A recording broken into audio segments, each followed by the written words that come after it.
Welcome to the Millionaire Mindcast, where we broadcast weekly interviews with millionaire minds from across the globe to empower you on your journey of unlocking a rich and fulfilling life.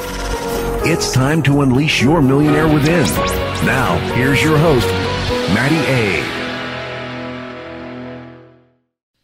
What up, what up? All right, so today I got a great guest for you, millionaire Mr. Tayo Rockson. Tayo Rockson, 3-time TEDx speaker. So if you're not familiar with the TEDx talks, one, they're game changers. You got to check those out. But two, you'll realize if you do know the space that these are high caliber individuals with very unique stories, very unique keynote speeches that have a specific message that tie into the overall global consciousness that TEDx, that platform, is looking to spread out to as many people as possible. And so to get invited back 3 times should just tell you a little bit about the caliber of Tayo. And he is a top 40 millennial influencer who's on a mission to use his difference to make a difference through storytelling.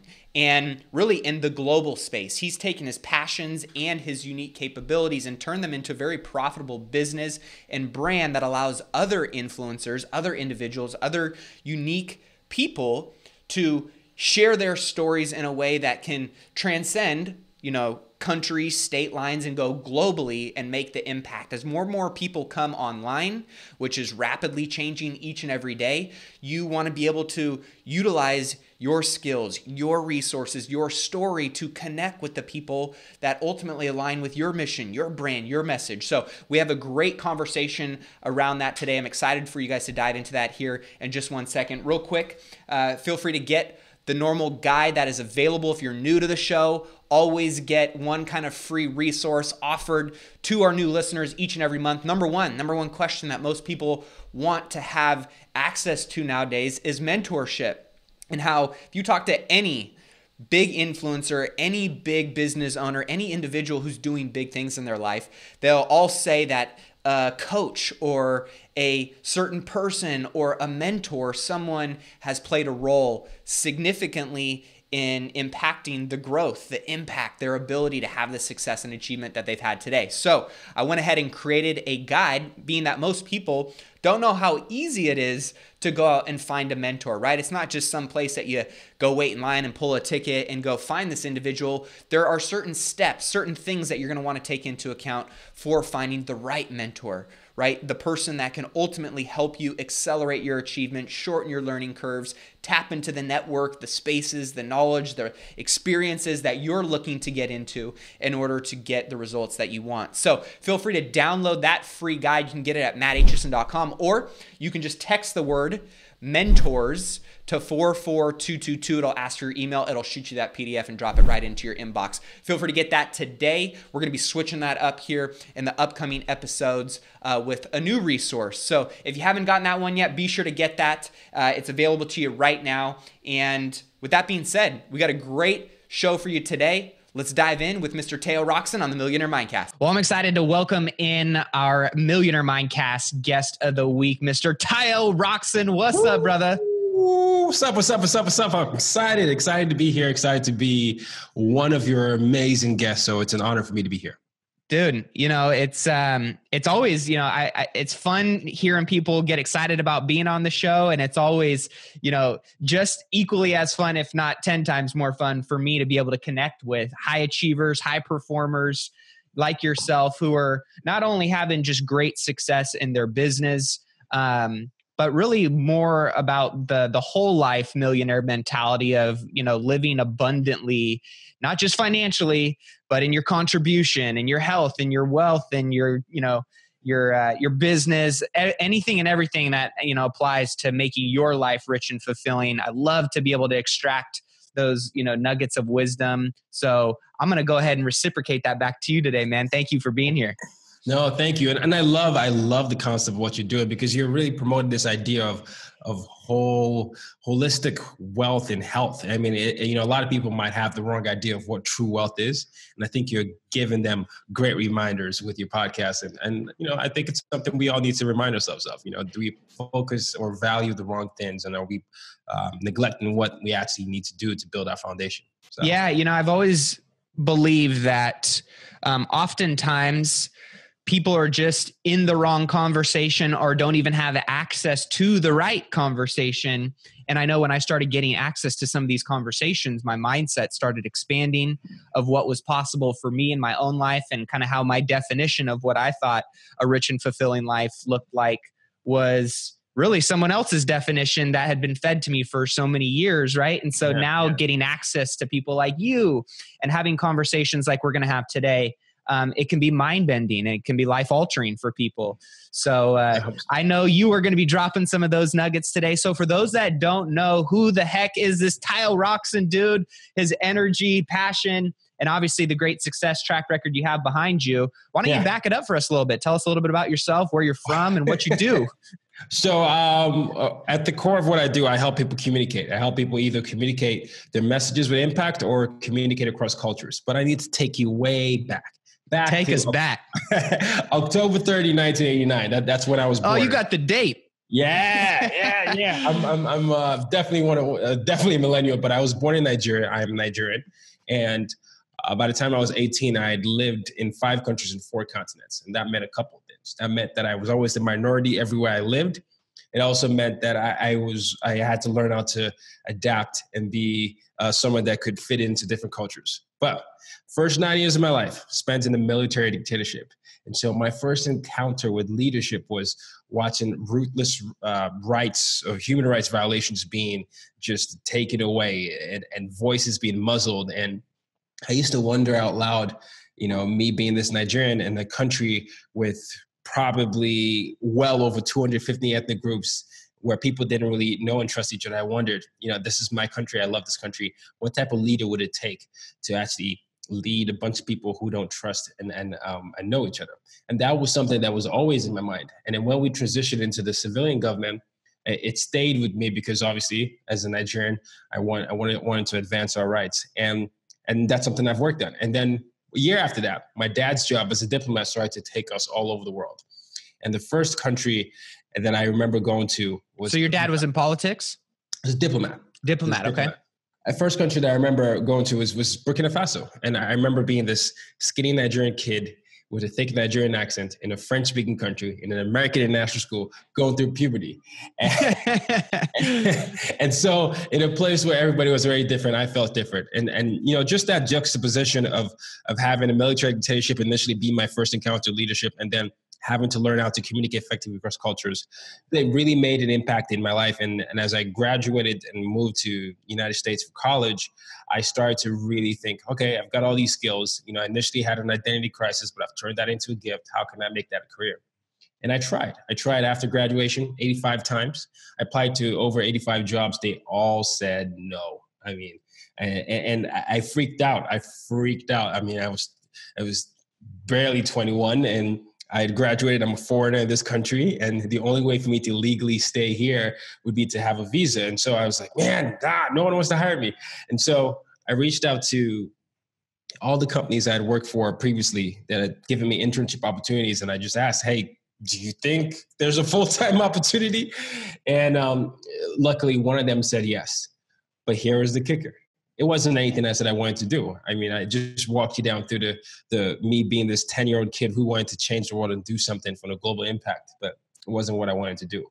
In fact, it was quite the opposite. They gave me a sales job, and I thought I was going to do digital media. So now I was lost in a world I never imagined for myself. And all I could think about was how to make my monthly quota of $10,000 a month.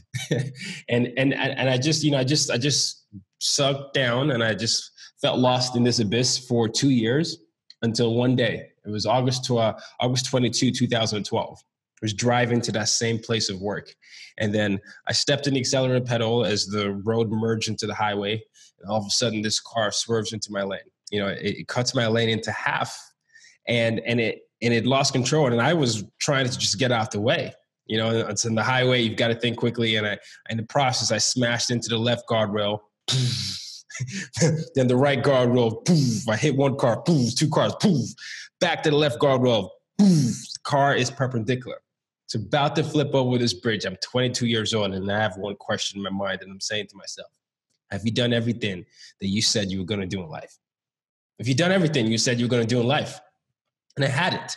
And instincts kicked in, adrenaline kicked in, slammed the brakes as hard as I could, somehow managed to get out of the car. And if you were standing right there with me on the highway, you'd have seen a car zoom past, zoom, and then you'd have seen my car total, and you'd have seen like the other two cars as well, hit and debris everywhere.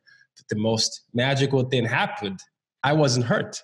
In fact, that was the only thing I could feel was shock. And I took that moment to just marinate and just decide that I was going to leave that job. I was going to quit and move to New York City. And I always tell people, you know, that one of my friends always says success is an inside job. You really have to know who you are internally.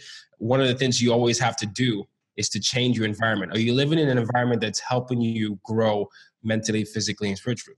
And so when I realized that I had sort of lost myself in this world, that I wasn't really allowing myself to grow, I decided I was going to, you know, cut ties with the environment. So I quit the job, moved to New York City because that was the only city I remember that inspired me the most. And it was also somewhere that I felt like I could really learn how to be this media guy that I've been trying to do for a while. And I got my MBA. I started to go to school at night to get my MBA at Fordham, and I made New York City my campus. And so every day during the day, I would meet people like, hey, just talk about all these type of, I don't know, anyone that I felt was related to the media industry. And then eventually I started to structure my blog posts to write about my authentic self, my experiences, what I learned from growing up.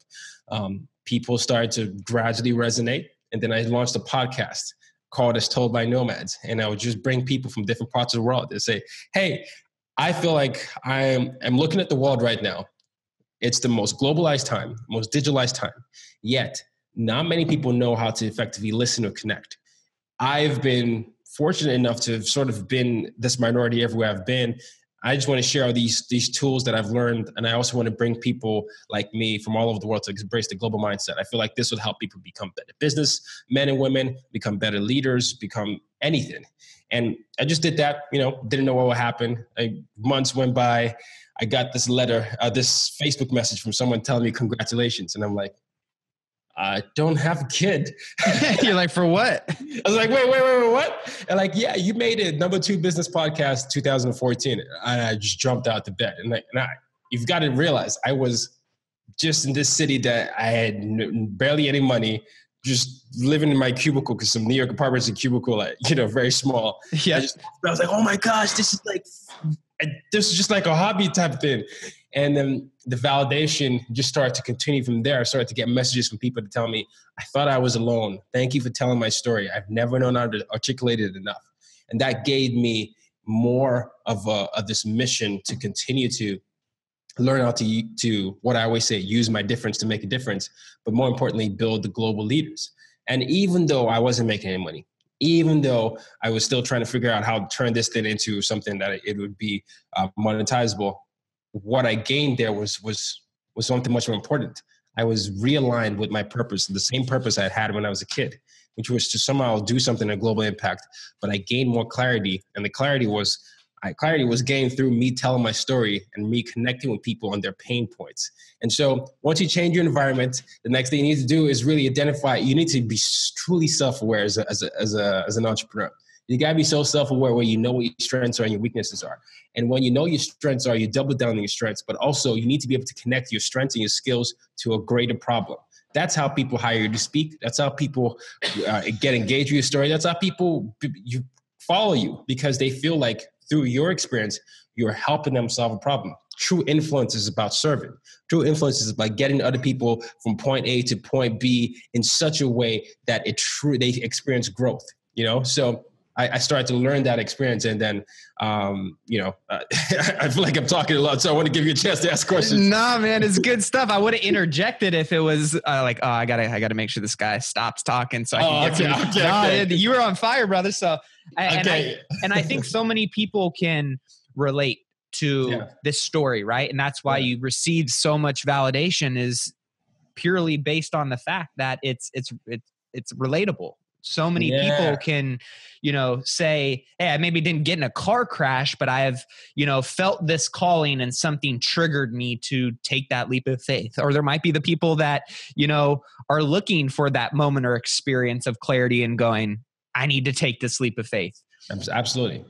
But it's scary, right? Oh, God. I'm sure, I mean, in that moment, not only were you fighting for your life and, you know, the fear around actually dying, the physical danger, but obviously just the emotional danger of staying in a place that is draining and, you know, unfulfilling and obviously not empowering you to live up to your fullest potential, which I think if you talk about to the highest achievers and performers in the world, when I ask them what is one of their greatest fears, it's often not living up to their maximum potential.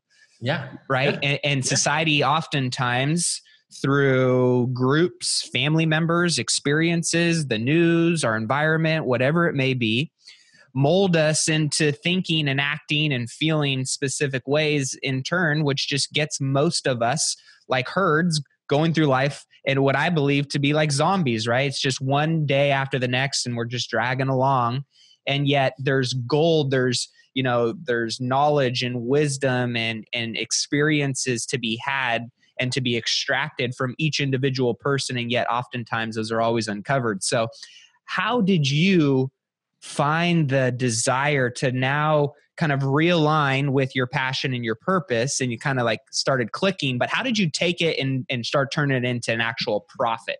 You know, because a lot of people are like, hey, I got this vision, I got this dream, I'm ready to take action on it. I'm scared of how I can actually turn this into an income for me that would be sustainable to leave whatever it is I want to leave behind.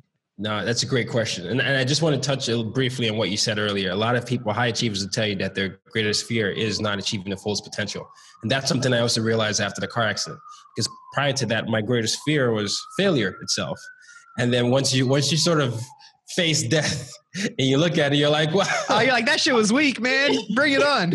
You start what else to you really, got? Yeah, you really start to really come intimate with the idea of your mortality. You're like, no, it's now. And I was like, I've got to achieve the fullest potential. So to answer your question about how to turn that into profit, once I started to really see that there was some traction, I was building a community. I started to ask, you know, sort of my audience, like, what do you like the most? What are things that you feel like are your pain points and all that?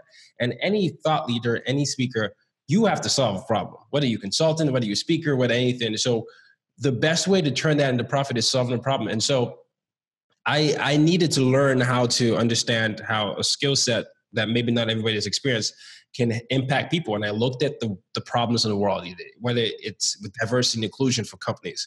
And, you know, I was like, the way I position it, I would talk to CEO and HR and say, you know, obviously you want to have the most engaged, most productive employees, and you also want to attract the right talent. Right now, being diverse and inclusive is not only the right thing to do, it's also a competitive advantage because you're going to reflect the marketplace, but you're also going to have different ideas.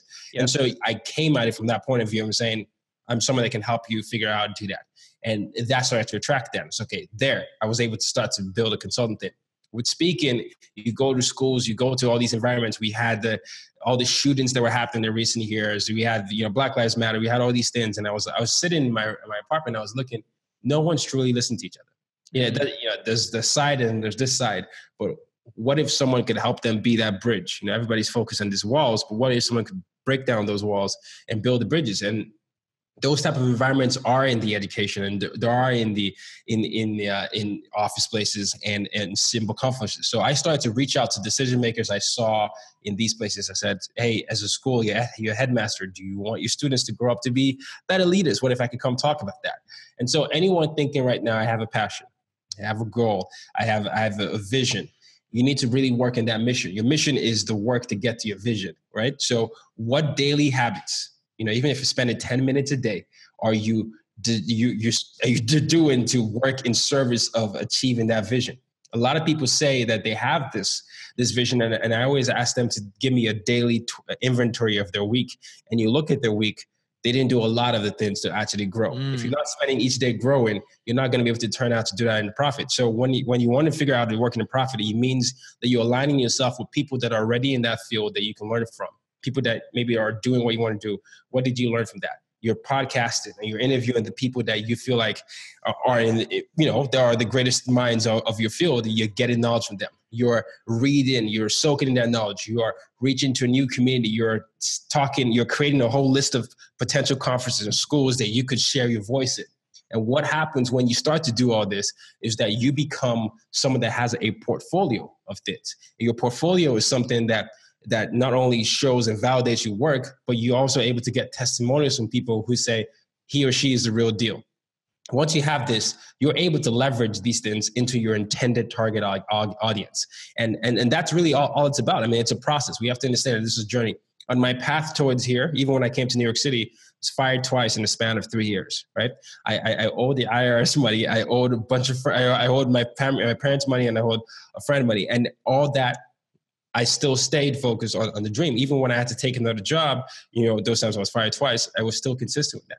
So it's consistency, persistence, and obviously doing the daily work to grow will eventually get there. And all these stuff is cliche stuff, is something, but it's easy to, it might be easy to say, it's always hard to implement. It's very easy to develop this a bad habit. Yep. Right. but it's always, and it's harder to develop a good habit. And that's the interesting irony of all that. It's like, oh, I'm just going to pick up this candy and eat it because it pleases me now. It's a short-term thing, but it's hard to develop that good habit that would actually daily, I'm staying up now, I'm working up early. And once you start to realize that it's more about your vision and your dream, and it's big enough for you to grow into that person to be that, the idea of turning those things into profit start to come to you, because people start to say, go speak there. You should talk to this person. You should talk to that person. Have you thought about that? So. Well, and you talked about two key words that I always hear over and over is consistency and discipline, which happen to be two of the biggest challenges for anybody on this planet, whether it's with your diet, whether it's with saving money, whether it's with, going to the gym every day, whatever it may be. Yeah. Consistency and discipline. What have been some of the triggers or frameworks or things that have helped you build those muscles, consistency and discipline, whether it's, with your mental game or your physical game? Yeah, that's you're such a good question. I'll keep them coming, baby. No, my triggers for me, I know that my legacy is going to be defined by the amount of leaders that I develop, right? I want to build the next set of global leaders. I've wanted to do that since I was a kid. The late Nelson Mandela and Oprah Winfrey are my heroes and my role models. And so whenever every time I wake up and I'm looking at the world and I'm seeing a problem in Libya with slavery, or seeing what's happening in the world right now with several people being, sexual assault cases all over the world, I know that there's more work for me to do. And so I am constantly surrounding myself with first of all, people that challenge me. And I like to be the dumbest person in the room. Yep. I have accountability partners. So that I know that even if I felt like I wasn't motivated, I still have to do something. I always put myself in a constant state of being challenged. And so even if there's nothing coming from me internally, something is a reminder for that, because I meet every 2 weeks. And if I don't present something, obviously I'm not doing that. And then I am very intimate with the target audience that I choose to serve. I've curated the newsletters that I get every morning. I make sure that my morning is started with gratitude and with something positive. It might be a Seth Godin newsletter. It might be me reading the gratitude journal that I wrote yesterday. I keep a gratitude journal, and it's me just starting that intention, and that just activates something in my mind to say, okay, ready to go. And just keeping a constant environment of competition, accountability, and positivity for me is something that I've realized triggers me to do something good. I'm naturally positive. I'm naturally energetic. You see it all the time, but that's where I operate the best. So how can I manufacture that environment on a constant basis for me to start my day off? And then I do that. I love it, man. I love it. Well, and it definitely reflects. And, oftentimes I'll hear people say, oh, you're so positive. What does something get you down? And I'll be like, yeah, every day. I'm a human being just like you are, right? I've just been really good at training my mind to identify when I'm falling into those spaces, or when I'm going into those environments, and how I protect it. And the triggers I have set in place to where it allows me to course correct a lot quicker to getting back into that state, because that's when I'm at my peak performance, or my optimum state is when I'm positive, when I'm surrounded by positivity, when I have positive influences and resources and connections and communities around me. And, one of the things that I heard you say was, you engaged your community, your audience, the people that were listening or the people you were trying to serve in order to kind of get some direction on, how you can best show up for them. Right. Yeah. And for me, I'm curious because a lot of people are scared to actually ask or to put themselves out there. Yeah. So what's your message to the people that, because I hear you say listen and connect, and there's a lot of people that need to do more listening and more connecting. So how can we become better listeners and connectors? I mean, the way we can, first of all, the way you can become better listeners is always, I know it's ask questions, be an active listener, but with me, I found that the thing that people connected to the most with me was when I started to share more of my stories. Personal development, a lot of people are in personal development. They always forget the personal part, right? And I heard that from my friend, Miyoko Taylor. You said it yesterday and it blew my mind. You can't actually grow. You can't be a personal development field without being personal. And so people that connect to me will tell me certain stories. I'll give you my year started off this way. I got invited to keynote this conference for middle schoolers. It was 50 middle schoolers across 250 middle schoolers across 50 schools in the Massachusetts area. Before the talk, there's this 12-year-old seventh grader at the time. I think she's 13 now. She reached out to me, and she was so formal. Best letter I've ever gotten. Just everything, just smart. Dear Mr. Rockson, he goes, I am such and such. I'm just kind of worried about the world today. I've looked around. I just did participate in the Women's March, this recent elections and the shootings that happened last year really has me down. But I came across your blog post and I read a few of your things, and these are the things that connected to me. That I also have felt different because I am this. I'm a Latina, but I look white, and I've never really felt like anyone identified my story. And I want to do such and such at school. And even though I started this letter saying I was discouraged, I want you to know that just as Oprah Winfrey and Nelson Mandela were your role models, you are mine, and you've given me hope. Just simple. Wow. Blew my mind. I was crying. Yeah, right. Yeah, and insert waterworks here. Yeah, but I get a lot of letters like that, and you know what they connect to? It's something that I didn't even know I said about myself. They're like, right. When you really talked about being fired, when you talked about feeling different, and that's what happens. And so when you have that moment where you're being personal and you've built a community, people start to feel more confident to say that. So after I share a story, I always ask people sometimes if I'm doing a Facebook group or anything, I was like, hey, do you have any similar stories of what I just expressed, any moments where you felt that?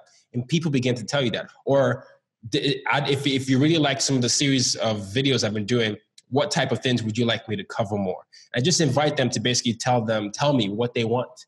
And when they tell me what they want and I continue to show up in value, that really sort of creates this rapport. It becomes a conversation and not a one-way thing. So, yeah. And I really love the fact because we are in such a diverse world, and it seems like right now, instead of uniting, there's a lot more division, and that could be just maybe some of the channels or where we're focusing in our time and energy. But at the end of the day, it's real, right? There's definitely a lot of things that are either pushing people apart, and yet, there's so much that unites us and should be pulling us together. And I love the fact that you said, use my difference to make a difference. Yeah. Yeah. And so whether you're white, Caucasian, Latina, Asian, the list goes on and on and on and on and on. We all have something unique that we can bring to the world that can give other people permission to bring their uniqueness to the world. And that's why I love your brand, your mission, your message, and what you're doing, brother. Thank you, man. And that's the mission statement. Use your difference to make a difference. That's what UID stands for. It's beautiful. And so what do you say to the people that may feel different and may see that as a deterrent instead of an accelerant?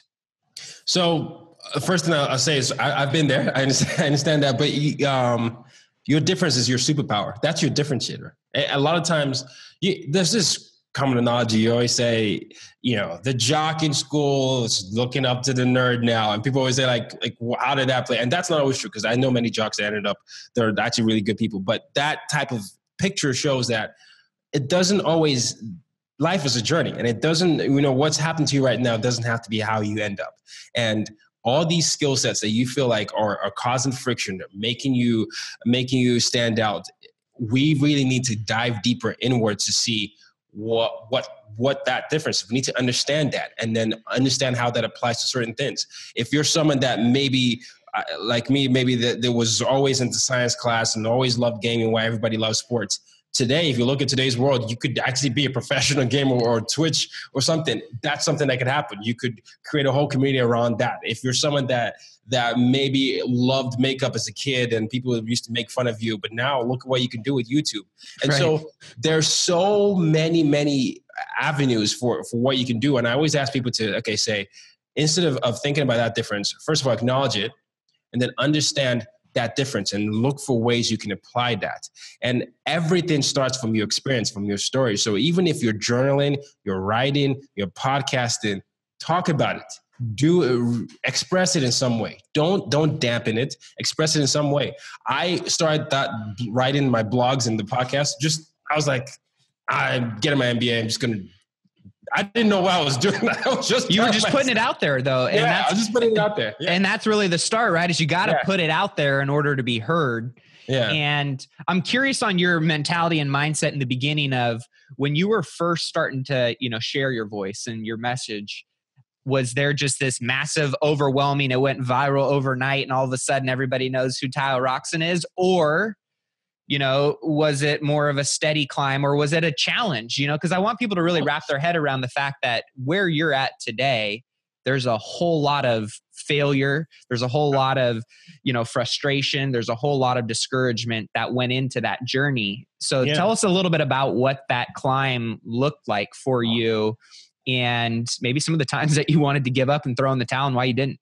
Oh my goodness. It was definitely a challenge. You're talking to someone, once again, a foreigner, moved to Virginia, got a job after 85 job rejections. And then you get the visa, the H-1B visa that's supposed to, help regularize your stay here. And I willingly give that up and say, I'm going to go to school. and then while I'm in school, it's 2 years. And I'm going to use that 2 years to sort of figure out what I want to do. And then I was doing that. And I knew I went to the school, to my MBA program, basically, like I said, to make New York City my campus. But I knew from the beginning that I wasn't going to take another job that I felt like I would be a slave to, right? I was like, I'm not going to do the track where I'd be an investment banker. It was typical MBA with my MBA, or be a consultant at Deloitte and stuff like that. Nothing wrong with Deloitte. I just worked at Deloitte the other day, but it was just not me. Right. And I was on the clock and I was like, okay, I got to figure out how to turn this. Even when the podcast came in 2014 and I started to see some traction, it wasn't monetizable. It was like, people get caught up in social media because they see you made a list or something, but that just doesn't translate to money. Right. So I was like, okay, that looks good on the outside, but that was really not feeding me here. And then, so there were definitely moments when I was like, I've got to figure out how to turn this into something. And so you take the odd jobs and the odd jobs and the odd jobs. And I took a few of them. And then I started to gradually get one that was paying me enough for me to actually pay rent and stuff like that. And then this, a lady came in and said, we're going to have to let you go. Bam. And she told me, don't make a scene. Don't take the laptop to it. Just walk out the door. And I was like, cool. You're like, damn, you're going to do me like that? Come on now. I was just getting into a rhythm of finally making these payments. I felt like I could actually go to a movie and and then it was back to square one. And then out of that, I was like, okay, what do I got to do? So I created this. I just started to create the platform I turned the podcast into a media platform where I started to invite people to share their stories in written format as well. And I created a community. And then I asked myself, do you want to continue this or do you want to quit? And I was like, no. I feel like there's something here. I'm going to continue to be stubborn about this. And then I consistently did this for another year, got another job.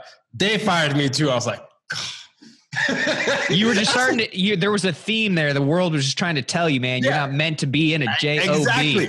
It was meant to be that. And it was go back. And then the thing that really, really finally got me over. And mind you, this was, people on the outside would think podcasts are doing well. All this is doing well. You're getting to speak at all these places, the World Bank and all that. And then after the last firing, I just said, I'm going to show up.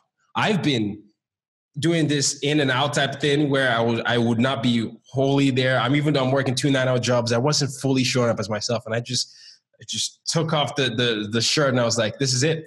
I created a whole list of all the people that I felt like could benefit from my message. I reached out to all the TEDx places near me and all that, and I said, this is who I am. This is what I've done. I feel like I can solve this problem for you today. And I would love a chance to speak to your audience. Did that consistently for a month and all that. And people started, and some, even I didn't get a lot of people responding initially, but the few that started to respond were like, yes, come in. And then I did well with one, I did well with two, I started to get the referrals, and then the momentum started to happen. And then it led me to have 3 TEDx talks, and it led me to have, to speak at, I'm going to give my 53rd speech of the year tomorrow. And it led me to have all these type of things. And that only happened when I decided to show up and actually jump. I wasn't doing this seesaw thing where I was having one burn the boats. Yeah, I was like, bam, that's it. I mean, I was like, what is the worst thing that could happen? I have been fired freaking twice. I'm not get another fire, whatever. And so that was when the momentum happened, and that was easily like a 3-4 year 4-year process.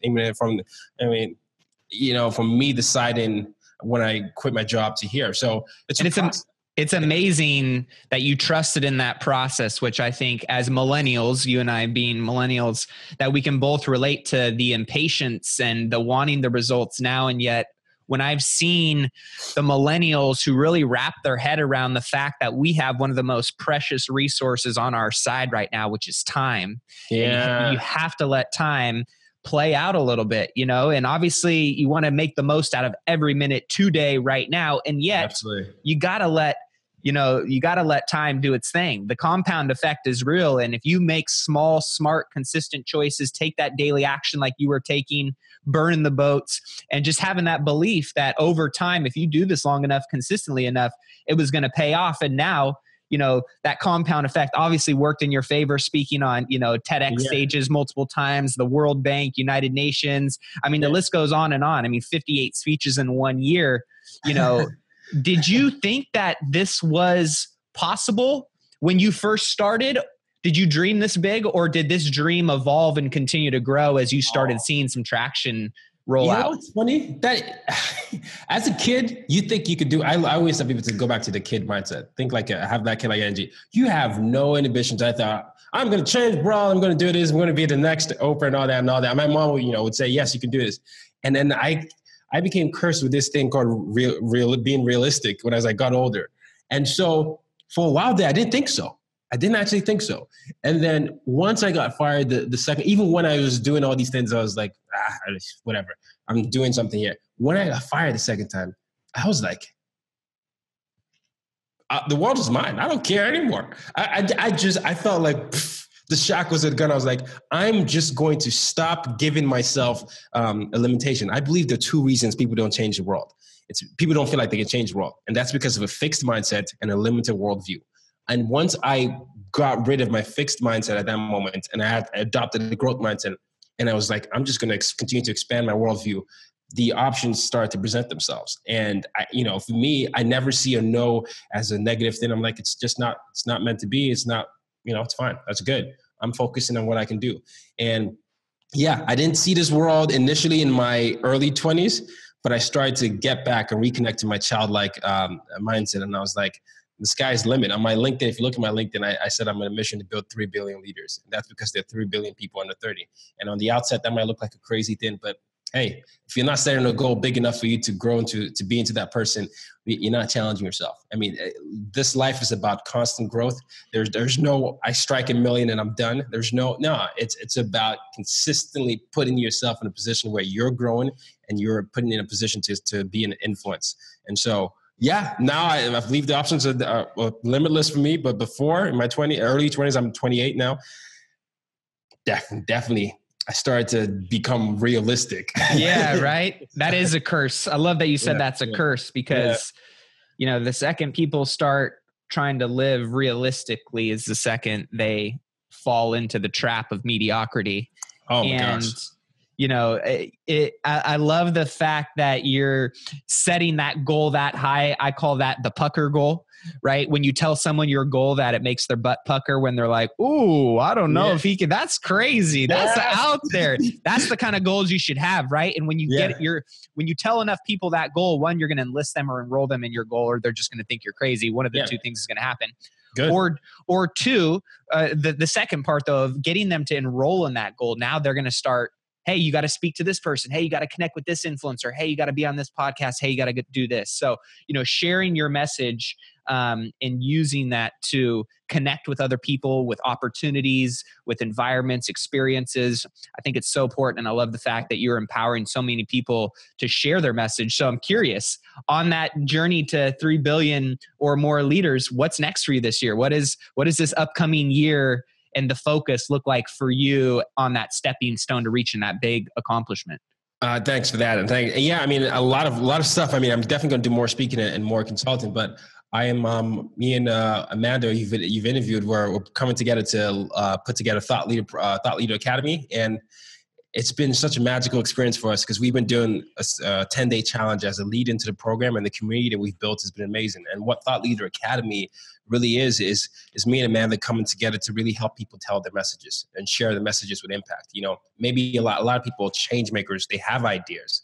They haven't quite formalized it or organize it in such a way that it can start to get the right emotion and the right reaction. And so we're going to train them through that. I'm going to talk a lot about the speaking and the mindset behind that. And Amanda's going to talk about the best ways to attract the right attention in the most popular publications. I feel like a lot of the publications we have today sometimes tell enough of one type of story and not enough of the hidden figures.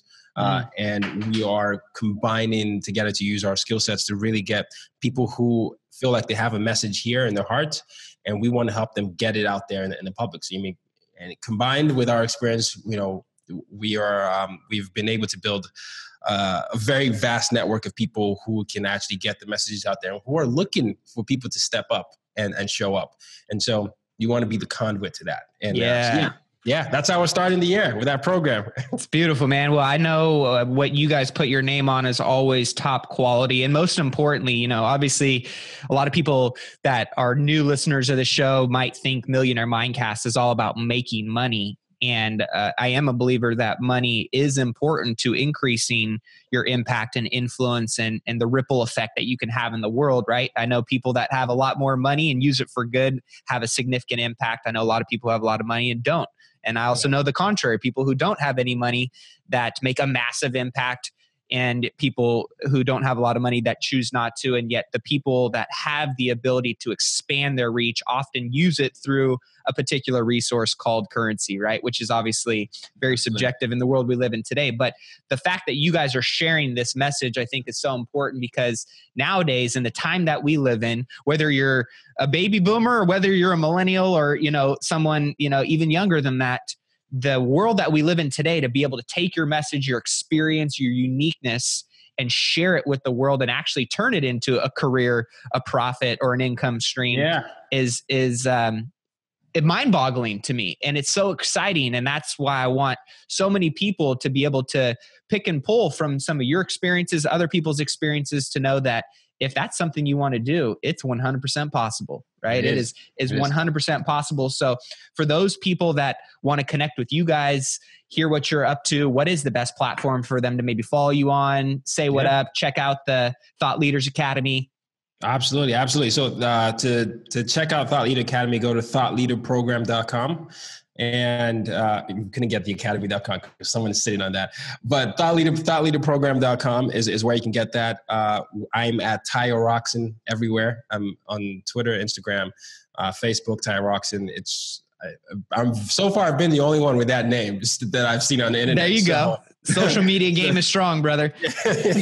So Tayo Rockson, and TayoRockson.com is the link. It's my home, my digital home. That's right. I love it. So, we'll be sure to link all that up in the show notes, show description if you're watching on YouTube. And as we kind of wrap up the conversation, which I feel like we could keep talking for hours. I want to wrap it up with a little bit of that wealth building mindset of, obviously you guys are completely focused on service and impact and empowering people to, really change the world by showing up in their best version of themselves and obviously sharing their message. And as you continue to have more impact, obviously through your business, you guys are going to generate more income, more influence. Yeah. So what is your focus with how you are growing your own wealth? Is it even a focus? Are you just strictly, focused with the intention of making an impact in other people and you're just saying, hey, the money will come? Or do you have intentional financial goals that you're also, making sure are in alignment with your business mission? I mean, for me, it really is about developing people. I think that's been the core of what I've done. And once and I don't say this is for everybody, but for me, I get the most fulfillment when I get a message from someone saying, something you said helped me figure out something.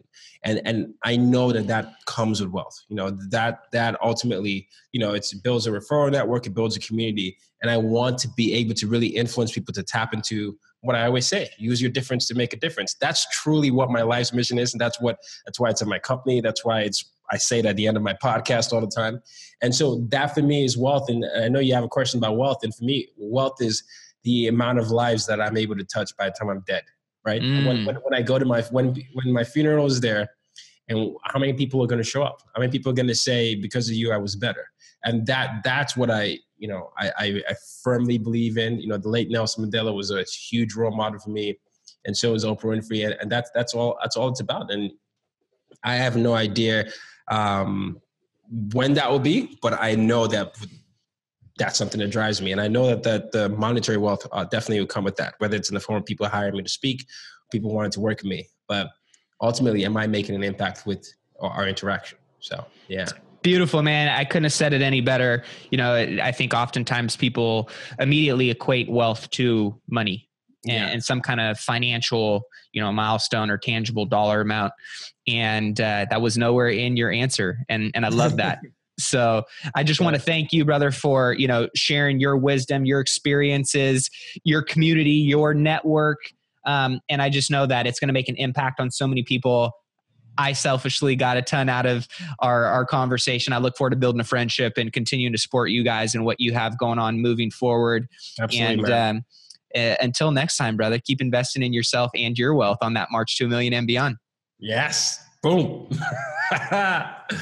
Well, that does it for this interview with Tayo Rockson. Hopefully you guys got some great information from Tayo, and just overall his passion for what he does and his uniqueness, I think, reminds me that we all have something unique. We all have a story that is impactful to somebody, that is going to meet somebody at the place that they're in their life to be able to get the kind of traction or maybe the shift or the momentum that they're looking to get. But it all starts with being able to tell your story, being able to communicate your story, being able to share your uniqueness, something that nobody else has in this world to offer but you. So don't be shy. Don't be scared. Put that out there, right? Because somebody else out there needs to hear it based on what they're going through. So really appreciated Tayo sharing that. Anything that he talked about in the show, links, resources, stuff like that will be in the show description on mattaitchison.com, aligned with his episode, or you will have the ability to check those out in the show notes, in the show description below here if you're watching this on YouTube. So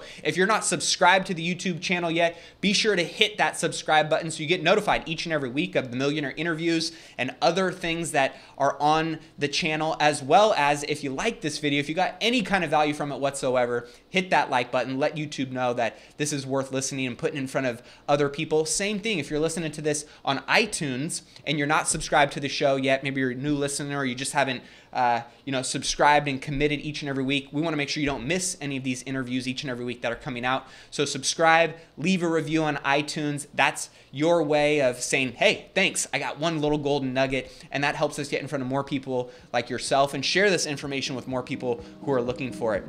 So with that being said, we have some great guests coming up. We got tons of new resources and things on mattaitchison.com. Be sure to check those out. I'm super grateful that you have taken a portion of your day, your time, to connect with me, to connect with our guests, and most importantly, just to pour into yourself. So we got all kinds of great guests, all kinds of great information, tools, resources coming up next week. Be sure to tune in live. Until then, I'll see you on the flip side.